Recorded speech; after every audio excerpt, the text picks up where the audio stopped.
अस्सलाम वालेकुम। आप देख रहे हैं PA न्यूज़ HD और मैं हूं आपके होस्ट सादिया बतूल। शामिल करते हैं आज की अहम खबरें। खबर शामिल करते हैं पाकिस्तान अराइन न्यूज़ के ब्यूरो चीफ मोहम्मद अब्बास मुल्तान से।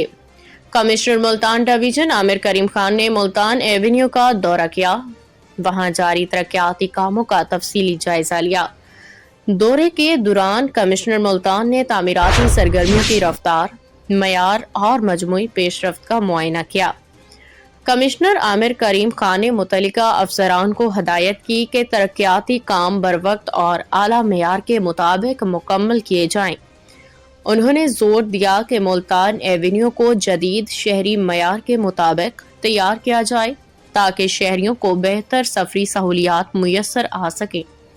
इस मौका पर कमिश्नर मुल्तान ने कहा कि शहरी सहूलियात में बेहतरी के लिए तरक्याती इकदामात मुसलसल जारी हैं, जबकि मुल्तान एवेन्यू शहर की खूबसूरती और ट्रैफिक के निज़ाम में नुमायां बेहतरी का बायस बनेगा।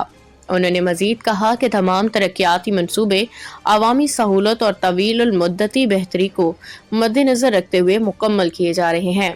दौरे के दौरान ऐसी हाईवेज गुलाम नबी ने कमिश्नर मुल्तान को तरक्याती मनसूबे की रफ्तार और मयार के हवाले से तफसीली ब्रीफिंग दी। न्यूज़ स्टूडियो से अब तक के लिए इतना ही। मजीद खबरों और अपडेट्स के लिए देखते रहिए PA न्यूज़ HD।